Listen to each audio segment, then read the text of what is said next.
चलिए पाठ का अंतिम हिस्सा मैं पढ़ती हूँ।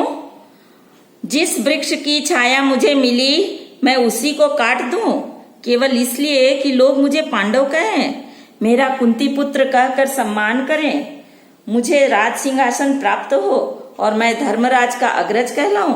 नहीं केशव नहीं, मुझे यह मान सम्मान, ताज सिंहासन और धन ऐश्वर्य ये सब नहीं चाहिए। मैं इसके लिए नहीं बना हूं। मैं अपनी दृष्टि में अपने को कलंकित नहीं करूंगा।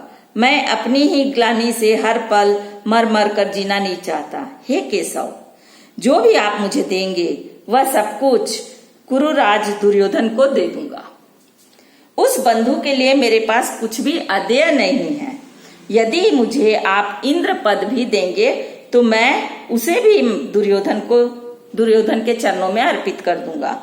हे कृष्ण, मित्रता से बढ़कर इस संसार में कुछ भी शीतल, मधुर और सुखदायक नहीं है। उसका मूल्य किसी भौतिक संपदा या मान सम्मान से नहीं आंका जा सकता।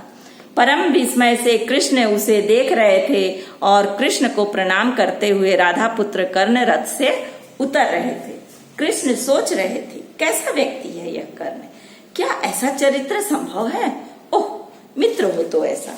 तो देखिए, पाठ के आरंभ में जब कृष्ण मिले थे तो उनको अपने साथ रथ पर बैठाए, ठीक है, और बैठ के जब तक ये लोग जा रहे हैं सारे प्रश्न कृष्ण ने किए और अंत में कर्ण ने उसे जवाब देकर समापन किया और फिर उतर के चल दिए। तो चलिए अब इस पाठ में देखते हैं कि क्या क्या हमारी शब्दार्थ आए हैं।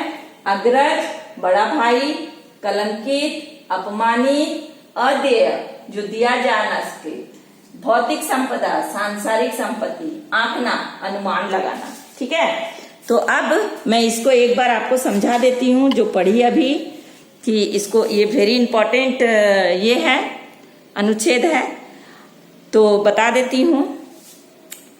कर्ण अपना बात को कंटिन्यू करते हुए कहते हैं कि हे केशव, जिस वृक्ष की छाया मुझे मिली मैं उसी को काट दूं, वह भी केवल इसलिए कि लोग मुझे पांडव कहें, मेरा कुंती पुत्र कहकर सम्मान करें और मुझे राज सिंहासन की प्राप्ति हो और मैं धर्मराज युधिष्ठिर का अग्रज कहलाऊं। नहीं केशव, नहीं चाहिए मुझे यह मान सम्मान, ताज सिंहासन, धन वैभव। मैं इसके लिए नहीं बना हूं। मैं अपनी ही नजर में अपने को कलंकित नहीं करूंगा। मैं अपनी ही नजर में अपने ही ग्लानि से हर पल मर मर कर नहीं जीना चाहता। अपनी मित्रता के विषय में बताते हुए कर्ण कृष्ण से कहते हैं कि हे केशव, जो भी आप मुझे देंगे वह सब मैं कुरु राज दुर्योधन को दे दूंगा, क्योंकि वो मेरा परम मित्र है। उस बंधु के लिए मेरे पास कुछ भी अदेय नहीं है, यानी जो दिया ना जा सके ऐसा कोई सामान नहीं है मेरे पास। यदि आप मुझे इंद्र पद भी दे दें तो उसे भी मैं दुर्योधन के चरणों में अर्पित कर दूंगा। हे केशव, मित्रता से बढ़कर इस संसार में कुछ भी शीतल, मधुर और सुखदायक नहीं है। उसका मूल्य किसी सांसारिक संपत्ति, मान सम्मान या धन दौलत से हम नहीं अनुमान लगा सकते, उसकी तुलना नहीं कर सकते। इतना कहकर कर्ण कृष्ण को प्रणाम कर रथ से उतर जाते हैं और कृष्ण आश्चर्यचकित होकर कर्ण को देख रहे होते हैं। तभी कृष्ण के सोच में यह बात आई कि कैसा व्यक्ति है यह कर्ण, क्या ऐसा चरित्र निर्माण होना संभव है? ओह, मित्र हो तो ऐसा, अर्थात कर्ण जैसा। और इस प्रकार इस पाठ का शीर्षक जो है वो सार्थक हो जाता है। तो चलिए अब अंतिम चीज है पढ़ाओ कि इसमें से मुझे क्या क्या प्रश्न मिले हैं। आप सुनिए ध्यान से और CW में लिखिएगा, ये 5 और यहाँ 5। जिस वृक्ष की छाया मुझे मिली मैं उसी को काट दूं, यह प्रश्न किसने और किससे किया? जिस वृक्ष की छाया मिली मैं उसी को काट दूं, यह प्रश्न कर्ण ने कृष्ण से किया।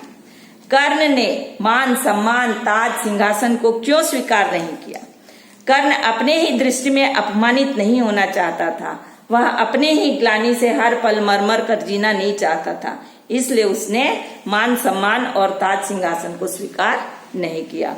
कर्ण ने कृष्ण को मित्रता के विषय में क्या बताया?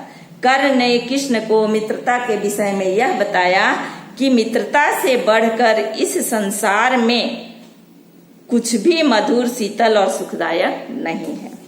कर्ण ने कृष्ण को दुर्योधन का साथ न छोड़ने का क्या कारण बताया? कर्ण ने कृष्ण को दुर्योधन का साथ न छोड़ने का यह कारण बताया कि जिस समय समाज मुझे सूत पुत्र कहकर तिरस्कार कर रहा था, उस समय केवल दुर्योधन ने ही मुझे अपने गले लगाने के लिए आगे बढ़ा। उसने सबके बीच बंधु कहकर सम्मानित किया। उसने मेरे सिर पर राजमुकुट रखा। ऐसे परम बंधु का साथ मैं नहीं छोड़ सकता। और लास्ट क्वेश्चन है कि अंत में कृष्ण ने ऐसा क्यों कहा? क्या यह ऐसा चरित्र संभव है? ओह, मित्र हो तो ऐसा। कृष्ण ने कर्ण को ऐसा इसलिए कहा क्योंकि उसने कर्ण को अनेक प्रकार के प्रलोभन दिए, जैसे तुम पांडव के ज्येष्ठ भ्राता कहलाओगे, संसार तुम्हारा जय जयकार करेगा इत्यादि। फिर भी कर्ण दुर्योधन का साथ नहीं छोड़ना चाहा। अतः कृष्ण ने यह सोचकर ऐसा कहा कि ओह, मित्र हो तो ऐसा, क्योंकि जो व्यक्ति मित्र के लिए इतना समर्पित है उसे अपना खून अपना नहीं लगता और इंद्र पद जैसा सुख भी त्यागने को तैयार है, वह वास्तविक में एक सच्चा मित्र है। ठीक है, तो ऐसे कर्ण जैसा मित्रता निभाना चाहिए। इसके साथ ही हम ये आपका लेसन मित्र हो तो ऐसा समाप्त करते हैं। इसके बाद मैं आपके फेयर कॉपी में लिखने वाला नोट्स का वीडियो बना के PDF बना के भेज दूंगी। धन्यवाद।